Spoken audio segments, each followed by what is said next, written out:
മലയാളത്തിൻ്റെ പ്രിയപ്പെട്ട ശ്രീനിവാസന് വിട നൽകുകയാണ് കേരളമാകെ. എറണാകുളം ടൗൺ ഹാളിൽ പൊതുദർശനത്ത് വച്ചിരിക്കുകയാണ് മൃതദേഹം. മമ്മൂട്ടിയും മോഹൻലാലും അന്ത്യാഞ്ജലി അർപ്പിച്ചു. ഏറെ നേരം പ്രിയപ്പെട്ട സഹപ്രവർത്തകന്, ഉറ്റ സുഹൃത്തിന് അന്ത്യാഞ്ജലി അർപ്പിച്ച് മൂകരായി ഇരുവരും സത്യനന്ദിക്കാടിൻ്റെ സമീപം ഇരിക്കുന്നുണ്ടായിരുന്നു. അതിനുശേഷം അല്പം മുമ്പാണ് പുറത്തേക്ക് പോയത്. വലിയ ജനസഞ്ചയമാണ് ടൗൺ ഹാളിന് ഉള്ളിലും പുറത്തുമായി ശ്രീനിവാസനെ ഒരു നോക്ക് കാണാനായി എത്തിയിരിക്കുന്നത്. ശ്രീനിവാസനെ ഒരു നോക്ക് കണ്ട് അന്ത്യാഞ്ജലി അർപ്പിച്ച് ആ മുഖം മനസ്സിലെ അവസാന ഫ്രെയിമിലേക്ക് പതിപ്പിച്ച് മടങ്ങാനെത്തിയവരുടെ വലിയ തിരക്ക് അവിടെ അനുഭവപ്പെടുകയാണ്. എറണാകുളം ടൗൺ ഹാളിൽ നിന്ന് രാഗിൻ വിവരങ്ങളുമായി തുടർന്ന്. രാഗിൻ, വലിയ തിരക്കാണല്ലോ അനുഭവപ്പെടുന്നത്. ഇപ്പോൾ 3 മണിയായി. നേരത്തെ നിശ്ചയിച്ച ക്രമീകരണം അനുസരിച്ചാണെങ്കിൽ 3 മണിക്ക് അവിടെ നിന്ന് വീട്ടിലേക്ക് വീണ്ടും കൊണ്ടുപോകും എന്തായിരുന്നല്ലോ. ഇപ്പോൾ അവിടുത്തെ അന്തരീക്ഷം എങ്ങനെയാണ്? ഇപ്പോഴും നല്ല തിരക്കുണ്ട്. നിരവധി പേർ അദ്ദേഹത്തെ ഒരു നോക്ക് കാണാൻ ഇവിടേക്ക് എത്തിക്കൊണ്ടിരിക്കുന്നു, ഒഴുകിക്കൊണ്ടിരിക്കുന്നു എന്നാണ് പറയാൻ കഴിയുക. അതുകൊണ്ട് തന്നെ നേരത്തെ നിശ്ചയിച്ചിരുന്ന 3 മണി എന്ന് പറയുന്ന സമയം അല്പം വൈകും എന്നത് തീർച്ചയാണ്. ടൗൺ ഹാളിന് പുറത്തേക്കും നിരവധി പേരുടെ ക്യൂ നീളുന്നുണ്ട്. അത് അങ്ങനെ തന്നെയാണ്. കാരണം ശ്രീനിവാസൻ എന്ന് പറയുന്നത് നമ്മളെ സംബന്ധിച്ചിടത്തോളം നമ്മുടെ ജീവിതത്തിൽ ഏറ്റവും പ്രധാനപ്പെട്ട ഒരു നിർണായക ഘടകത്തിലെ വ്യക്തിത്വമായി തന്നെ കാണുന്ന ആളുകളാണ് പലരും. കാരണം അവരുടെ ജീവിതത്തിലൊക്കെ തന്നെ അത്രത്തോളം സ്വാധീനം ചെലുത്തിയ വ്യക്തിത്വമായിരുന്നു ശ്രീനിവാസൻ. അത് വെള്ളിത്തിരയിൽ അദ്ദേഹം അവതരിപ്പിച്ച കഥാപാത്രങ്ങളിലൂടെ മാത്രമല്ല, മറിച്ച് അദ്ദേഹം എടുത്തിട്ടുള്ള പല നിലപാടുകളിലൂടെയും അതോടൊപ്പം അദ്ദേഹം പങ്കുവച്ചിട്ടുള്ള ആശയങ്ങളിലൂടെയും ഒക്കെ തന്നെയായിരുന്നു അത്. അദ്ദേഹത്തിൻ്റെ സിനിമകളെന്ന് പറയുന്നത് നേരത്തെ സൂചിപ്പിച്ചതുപോലെ ചിരിക്കൊപ്പം ചിന്തയും കൂടി സമ്മാനിച്ച ചിത്രങ്ങളായിരുന്നു. നമ്മളൊക്കെ തന്നെ പല ഘട്ടങ്ങളിലും പല പ്രാവശ്യവും അതിലെ ഓരോ രംഗങ്ങളും ഓർത്ത് ചിരിക്കുന്നതോടൊപ്പം അത് ഒക്കെ തന്നെ മനനം ചെയ്യുക കൂടി ചെയ്യുകയായിരുന്നു. എത്രത്തോളം ആശയമാണ് അതിലൂടെയൊക്കെ തന്നെ ആ നർമ്മത്തിൽ പൊതിഞ്ഞ് കമ്മ്യൂണിക്കേറ്റ് ചെയ്തത് എന്ന് ആലോചിക്കുമ്പോഴാണ് ശ്രീനിവാസനിലെ പ്രതിഭയെ നമ്മൾ കൂടുതൽ ഓർക്കുക എന്നതാണ് നമുക്ക് പറയാൻ കഴിയുക. കാരണം ഓരോ വിഷയങ്ങളും, പ്രത്യേകിച്ചും സാമൂഹ്യ പ്രശ്നങ്ങൾ, ആ സാമൂഹ്യ പ്രശ്നങ്ങളിൽ കുറിക്കുകൊള്ളുന്ന വാക്കുകളിലൂടെ അദ്ദേഹം അവതരിപ്പിച്ചിട്ടുള്ള കഥാപാത്രങ്ങൾ, അതൊക്കെ തന്നെ ആ കലാസൃഷ്ടിയെ മൂർത്തഭാവമാക്കി മാറ്റുകയാണ് ഉണ്ടായിട്ടുള്ളത്. കാരണം അത്രത്തോളം ആ നിലയിൽ തന്നെ എവരുമായി കമ്മ്യൂണിക്കേറ്റ് ചെയ്തൊരു വ്യക്തിത്വമായിരുന്നു അദ്ദേഹത്തിൻ്റേത്. അങ്ങനെ ഓരോ സിനിമകളിലും സാധാരണക്കാരുടെ വിഷയങ്ങളാണ് കൂടുതലായും പ്രത്യേകിച്ചും അദ്ദേഹം ആ സിനിമകളിലൊക്കെ തന്നെ പങ്കുവച്ചത്. തിരക്കഥയിലൊക്കെ തന്നെയാണെങ്കിലും അദ്ദേഹം ആ നിലയിൽ തന്നെ ശ്രദ്ധ പുലർത്തുകയും ആ നിലയിൽ തന്നെ ഓരോ വാചകങ്ങളാണെങ്കിലും അല്ലെങ്കിൽ ഓരോ സന്ദർഭങ്ങളാണെങ്കിലും കാലിക പ്രസക്തിയുള്ള വിഷയങ്ങളൊക്കെ തന്നെയാണെങ്കിലും ഒക്കെ തന്നെ അദ്ദേഹം അവതരിപ്പിച്ചു പോന്നു. അതൊക്കെ തന്നെ ഓരോ പ്രേക്ഷകർക്കും സമ്മാനിച്ചിട്ടുള്ള മുന്നോട്ട് പോക്ക് അതൊക്കെ തന്നെ വളരെ പ്രസക്തമാണ്. പ്രത്യേകിച്ചും ശ്രീനിവാസൻ സിനിമകൾ എന്ന് പറയുന്ന ഒരു ബ്രാൻഡ് തന്നെ മലയാളക്കരയെ സംബന്ധിച്ചിടത്തോളം ഉണ്ടാകും. ഇപ്പോൾ കമലടക്കം ഇവിടേക്ക് വന്നുകൊണ്ടിരിക്കുകയാണ്. കമലിനൊപ്പവും അദ്ദേഹം ഒരുപാട് ചിത്രങ്ങളിൽ യോജിച്ച് പ്രവർത്തിച്ചിട്ടുണ്ട്. പ്രിയദർശൻ, സത്യനന്ദിക്കാട്, കമൽ ഉൾപ്പെടെയുള്ളവരുമായി ചേർന്നുകൊണ്ട് ഒരുപാട് ചിത്രങ്ങൾ അദ്ദേഹം സമ്മാനിച്ചിട്ടുണ്ട്. അതൊക്കെ തന്നെ വലിയ വലിയ ഹിറ്റുകളായി മാറുകയായിരുന്നു. ഏകദേശം 200ഓളം സിനിമകളാണ് അദ്ദേഹം അവതരിപ്പിച്ചത്. അതോടൊപ്പം 48 വർഷം ഈ സിനിമാ മേഖലയിൽ ആ ഒരു കൺസിസ്റ്റൻസിയോടുകൂടി നിലനിൽക്കുക എന്ന് പറയുന്നത് ചില്ലറ കാര്യമല്ല. കാരണം ആ ഒരു ഡൗണുമില്ലാതെ എല്ലാം അപ്പെന്ന് നമ്മൾ പറയില്ലേ, ആ രീതിയിൽ തന്നെ മുന്നോട്ട് പോക്കായിരുന്നു അദ്ദേഹത്തിന് ഉണ്ടായിരുന്നത്. ഒരു ഗ്യാരണ്ടീഡ് ആയിട്ടുള്ള ഒരു താരമായിരുന്നു ശ്രീനിവാസൻ. കാരണം അദ്ദേഹത്തിൻ്റെ തിരക്കഥയാണെങ്കിലും അല്ലെങ്കിൽ അദ്ദേഹം സംവിധാനം ചെയ്യുന്ന ചിത്രമാണെങ്കിലും അല്ലെങ്കിൽ അദ്ദേഹം വേഷമിടുന്ന ചിത്രമാണെങ്കിലും ഒക്കെ തന്നെ അത് ഒരു ഗംഭീര ചിത്രമായിരിക്കുമെന്ന് ആ ചിത്രം പുറത്തിറങ്ങുന്നതിന് മുൻപേ തന്നെ നമുക്ക് അറിയാൻ കഴിയുന്ന അല്ലെങ്കിൽ നമ്മൾ വിശ്വസിക്കുന്ന ചിത്രങ്ങളായിരുന്നു. അതുകൊണ്ട് തന്നെയാണ് അദ്ദേഹം ആ നിലയിൽ തന്നെ ഏവർക്കും സ്വീകാര്യനായി മാറിയതും അദ്ദേഹത്തിൻ്റെ കഥാപാത്രങ്ങളും ആ നിലയ്ക്ക് തന്നെയായിരുന്നു. എന്തായാലും ഇപ്പോഴും നിരവധി പേർ ഇവിടേക്ക് എത്തിക്കൊണ്ടിരിക്കുന്നു. കമൽ അടക്കമുള്ളവർ ഇവിടേക്ക് വന്നിരിക്കുന്നു. അങ്ങനെ നിരവധി പേർ ഇപ്പോഴും അന്ത്യാഞ്ജലി അർപ്പിക്കാൻ ഒഴുകി എത്തിക്കൊണ്ടിരിക്കുകയാണ് എറണാകുളം ടൗൺ ഹാളിലേക്ക്. ഇതിനുശേഷം ഏകദേശം ഇപ്പോൾ 3 മണി കഴിഞ്ഞിരിക്കുന്നു. 3 മണി പിന്നീടും തുടർന്ന് ഇവിടെ നിന്ന് നേരെ അദ്ദേഹത്തിൻ്റെ വീട്ടിലേക്ക് തന്നെയാണ്, കണ്ടനാടുള്ള വീട്ടിലേക്ക് തന്നെയാണ് കൊണ്ടുപോകുക മൃതദേഹം. അവിടെ എത്തിച്ച ശേഷം നാളെയാണ് സംസ്കാര ചടങ്ങുകൾ നിശ്ചയിച്ചിട്ടുള്ളത്. നാളെ 10 മണിക്ക് വീട്ടുവളപ്പിൽ തന്നെയാണ് സംസ്കാരം. കണ്ടനാടാണ് അദ്ദേഹത്തിൻ്റെ വീട്.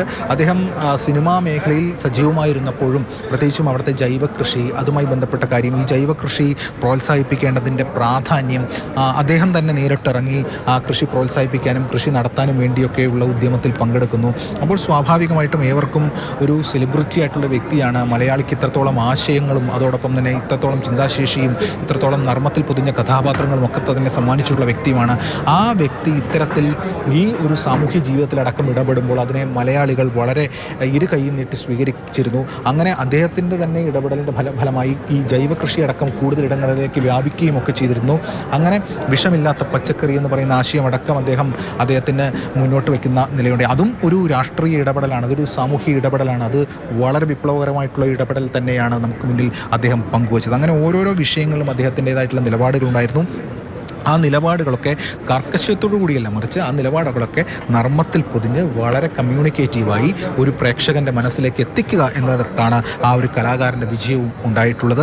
അങ്ങനെ ആ നിലയിൽ തന്നെ നമുക്കൊക്കെ ഒരു സ്വീകാര്യനായിട്ടുള്ള വ്യക്തിയാണ് അദ്ദേഹത്തിൻ്റെ ജീവിത കാലഘട്ടത്തിൽ പ്രത്യേകിച്ചും വലിയ ബുദ്ധിമുട്ടുകൾ നിറഞ്ഞ തുടക്കമായിരുന്നു എന്ന് അദ്ദേഹം പല ഘട്ടങ്ങളിലും പറഞ്ഞിട്ടുണ്ട്. അങ്ങനെ തുടങ്ങി 56-ൽ പട്ടിയത്ത് ജനിച്ച ശേഷം അവിടെ കതിരൂരിൽ സ്കൂൾ വിദ്യാഭ്യാസം, തുടർന്ന് മട്ടന്നൂരിൽ കലാലയ വിദ്യാഭ്യാസം, അവിടെ നിന്ന് നേരെ മദ്രാസിലേക്ക് പോകുന്നു. അവിടെ ചെന്നൈയിൽ ഫിലിം ഇൻസ്റ്റിറ്റ്യൂട്ടിൽ ഡിപ്ലോമ പാസ്സാകുന്നു. തുടർന്ന് അതിനുശേഷം അദ്ദേഹം മണിമുഴക്കം എന്ന് പറയുന്ന ചിത്രത്തിലേക്ക് വരുന്നു. തുടർന്ന് മറ്റ് ചിത്രങ്ങളിലടക്കം വേഷമിടുന്നു. അതിനുശേഷം തിരക്കഥാ രംഗത്തേക്ക് വരുന്നു. ഞാൻ നേരത്തെ സൂചിപ്പിച്ചതുപോലെ അദ്ദേഹത്തിൻ്റെ ഒരു അഭിമുഖത്തിൽ അദ്ദേഹം പറയുകയാണ്, പ്രിയദർശൻ്റെ ഒരു സിനിമയിൽ താൻ അഭിനയിക്കാൻ ചെല്ലുന്നു, പക്ഷേ പറഞ്ഞ സമയത്ത് ഷൂട്ട് തുടങ്ങുന്നില്ല. അപ്പോൾ അദ്ദേഹം പ്രിയദർശനോട് ചോദിക്കുകയാണെന്നാണ് അദ്ദേഹം പറയുന്നത്, എന്താണ് ഷൂട്ട് തുടങ്ങാത്തത്, എന്താണ്? അപ്പോൾ പ്രിയദർശൻ പറയുന്നു, ഇവിടെ ഒരു കാര്യത്തിൻ്റെ കുറവുണ്ട്, എന്താണ്? തിരക്കഥ. താൻ തിരക്കഥ എഴുതിയാൽ തനിക്ക് അഭിനയിക്കാം എന്ന് പറഞ്ഞു എന്നാണ് ശ്രീനിവാസൻ ആ അഭിമുഖത്തിൽ പറയുന്നത്. അങ്ങനെ ഈ തിരക്കഥാ രംഗത്തേക്ക് തന്നെ എടുത്തെറിയുകയാണ് ഉണ്ടായത് എന്ന് അദ്ദേഹം പറയുന്നുണ്ട്. അങ്ങനെ അവിടെ നിന്ന് അദ്ദേഹം ആ തിരക്കഥയിലൂടെ സമ്മാനിച്ചത് വലിയ വിപ്ലവകരമായിട്ടുള്ള അല്ലെങ്കിൽ വലിയ ഹിറ്റുകൾ തന്നെയായിരുന്നു. അങ്ങനെ അദ്ദേഹത്തിൻ്റെ മനസ്സിലെ ആശയം കേവലം ആ ആശയം അവതരിപ്പിക്കുകയല്ല, മറിച്ച് അത് പ്രേക്ഷകർക്ക് എങ്ങനെയാണോ സ്വീകാര്യമാകുന്നത്, ഏറ്റവും കൂടുതൽ കമ്മ്യൂണിക്കേറ്റ് ചെയ്യുന്നത് എങ്ങനെയാണ് എന്നത് കൂടി നോക്കി അദ്ദേഹം അതിൻ്റെ ഒരു കൊമേഴ്ഷ്യൽ വാല്യൂ അടക്കം അല്ലെങ്കിൽ അദ്ദേഹത്തിൻ്റെ ആ വാണിജ്യ സാധ്യതകളടക്കം സിനിമയുടെ അതോടക്കം ഉപയോഗപ്പെടുത്തി ആ നിലയിൽ തന്നെ അവതരിപ്പിച്ചതൊക്കെ തന്നെ വലിയ ഹിറ്റുകളായി മാറുകയാണ് ഉണ്ടായിട്ടുള്ളത്. അത് ഏറ്റവും ഒടുവിൽ മോഹൻലാലും ഒരുമിച്ച് അല്ലെങ്കിൽ ഉദയനാണ് താരം എന്ന് പറയുന്ന സിനിമയാണെങ്കിലും കഥ പറയുമ്പോൾ എന്ന് പറയുന്ന സിനിമയാണെങ്കിലും അത് കഥ പറയുമ്പോൾ എന്ന് പറയുന്ന സിനിമയിൽ ഒരു സൗഹൃദത്തിൻ്റെ വലിയ ആഴമാണ് അതിലൂടെ വ്യക്തമാകുന്നത്.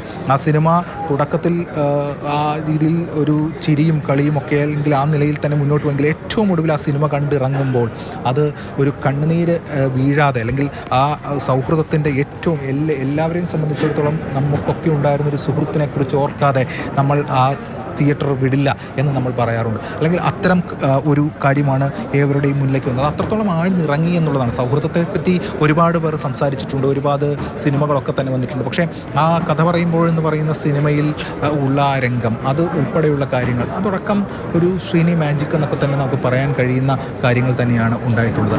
അങ്ങനെ ഓരോ ചിത്രത്തിലും അദ്ദേഹത്തിൻ്റെതായിട്ടുള്ള കാര്യങ്ങൾ വ്യക്തിമുദ്ര പതിപ്പിച്ചു. പ്രത്യേകിച്ചും സാമൂഹ്യ വിഷയങ്ങളിൽ, സാമൂഹ്യ പ്രശ്നങ്ങളിൽ അദ്ദേഹം ഇടപെട്ടുകൊണ്ടേയിരുന്നു. കുറുക്കിക്കൊള്ളുന്ന അല്ലെങ്കിൽ മർമ്മത്തിൽ കൊള്ളുന്ന അല്ലെങ്കിൽ ആ നിലയിലുള്ള വാക്കുകളടക്കം അദ്ദേഹം അല്ലെങ്കിൽ ആ രീതിയിലുള്ള കാര്യങ്ങളടക്കം അദ്ദേഹം ഉപയോഗിച്ചുകൊണ്ട് അത്തരത്തിൽ ഗംഭീരമായിട്ടുള്ള ഹിറ്റുകളാണ് മലയാളക്കരയ്ക്ക് സമ്മാനിച്ചത്. അതുകൊണ്ട് തന്നെ പ്രേക്ഷകരെ സംബന്ധിച്ചിടത്തോളം നമ്മുടെ വീട്ടിലെ ഒരു അംഗം, നമ്മുടെ വീട്ടിലെ ഒരാൾ, നമുക്ക് നമ്മളുടെ ഹൃദയത്തിൽ എപ്പോഴും സ്ഥാനമുള്ള വ്യക്തി എന്ന നിലയിലാണ് ശ്രീനിവാസനെ കാണുകയും ചെയ്യുന്നത്. അതിൻ്റെ ഒരു ദൃഷ്ടാന്തമാണ് അല്ലെങ്കിൽ അതിൻ്റെ ഒരു നേർക്കാഴ്ചയാണ് നമ്മളിപ്പോൾ ഈ അന്ത്യോപചാര ചടങ്ങിൽ അല്ലെങ്കിൽ അന്ത്യാഞ്ജലി അർപ്പിക്കാൻ എത്തുന്നവരുടെ കാര്യത്തിൽ നമ്മൾ കാണുന്നത്. കാരണം അത്രത്തോളം പേർ അദ്ദേഹത്തെ സ്നേഹിക്കുന്നു. അദ്ദേഹത്തിന് അന്ത്യാഞ്ജലി അർപ്പിക്കാൻ ഇവിടേക്ക് ടൗൺ ഹാളിലേക്ക് ഒഴുകി എത്തിക്കൊണ്ടിരിക്കുകയാണ് നിരവധി പേർ. എന്തായാലും ആ കാഴ്ചയാണ് നമുക്ക് കാണാൻ സാധിക്കുന്നത്. മോഹൻലാലും മമ്മൂട്ടിയും അടക്കമുള്ള താരനിര ഇവിടേക്ക് എത്തിയിരുന്നു. ആ അന്ത്യാഞ്ജലി അർപ്പിച്ച ശേഷം ഇരുവരും മടങ്ങി. എന്തായാലും മറ്റ് ചലച്ചിത്ര താരങ്ങളും സംവിധായകരും തിരക്കഥാകൃത്തുക്കളും ഒക്കെ തന്നെ ഇപ്പോൾ എറണാകുളം ടൗൺ ഹാളിലേക്ക് എത്തിക്കൊണ്ടിരിക്കുന്നു. പലരും അന്ത്യാഞ്ജലി അർപ്പിച്ച് മടങ്ങിയിട്ടുണ്ട്. എന്തായാലും ഇപ്പോഴും നമുക്ക് കാണാൻ സാധിക്കുന്നത് ഈ ടൗൺ ഹാളിന് പുറത്തേക്കുള്ള ആളുകളുടെ നിര തന്നെയാണ്. കാരണം നിരവധി പേർ എത്തുന്നു. സാമൂഹിക, സാംസ്കാരിക, രാഷ്ട്രീയ രംഗങ്ങളിലെ പ്രമുഖരൊക്കെ തന്നെ ഇവിടേക്ക് എത്തിക്കൊണ്ടിരിക്കുകയാണ്. ഇവിടെയാണ് പൊതുദർശന ചടങ്ങ് അല്ലെങ്കിൽ പൊതുദർശനത്തിനുള്ള ഒരു ക്രമീകരണം ഒരുക്കിയിരിക്കുന്നത്. ഇതിനുശേഷം ഇവിടെ നിന്ന് നേരെ കണ്ടനാട്ടുള്ള അദ്ദേഹത്തിൻ്റെ വീട്ടിലേക്ക് കൊണ്ടുപോകും മൃതദേഹം. തുടർന്ന് നാളെയാണ് പൊതുദർശന ചടങ്ങ്, നാളെയാണ് സംസ്കാര ചടങ്ങ് നിശ്ചയിച്ചിട്ടുള്ളത്. അദ്ദേഹത്തിൻ്റെ കുടുംബാംഗങ്ങളൊക്കെ തന്നെ അദ്ദേഹത്തിന് അപ്പുറത്ത് തന്നെ ഇരിപ്പുണ്ട്. അദ്ദേഹത്തിൻ്റെ മക്കളായിട്ടുള്ള വിനീത് ശ്രീനിവാസൻ, ധ്യാൻ ശ്രീനിവാസൻ, ഭാര്യ വിമല ഉൾപ്പെടെയുള്ള ആളുകളുണ്ട്. മാത്രമല്ല ചലച്ചിത്ര രംഗത്തെ പ്രമുഖർ ഉൾപ്പെടെയുണ്ട്. സത്യനന്ദിക്കാട് കാണാം, കമലിനെ നമുക്ക് അതിൽ കാണാം. ഇവർക്കൊക്കെ ഒരുമിച്ച് അദ്ദേഹം ചെയ്തിട്ടുള്ള ചിത്രങ്ങളൊക്കെ തന്നെ വലിയ ഹിറ്റായിരുന്നു. പ്രത്യേകിച്ചും അവരെ സംബന്ധിച്ചിടത്തോളം ഒരു സഹപ്രവർത്തകൻ എന്നതിലൊക്കെ ഇവർ സ്വന്തം സഹോദരൻ, സ്വന്തം കൂട്ടുകാരൻ, അവരൊക്കെ തന്നെയായിരുന്നു. സഹപ്രവർത്തകരായിരുന്ന കമലിനെ ഉൾപ്പെടെ നമ്മൾ ആ ദൃശ്യങ്ങൾ കാണുന്നുണ്ട്.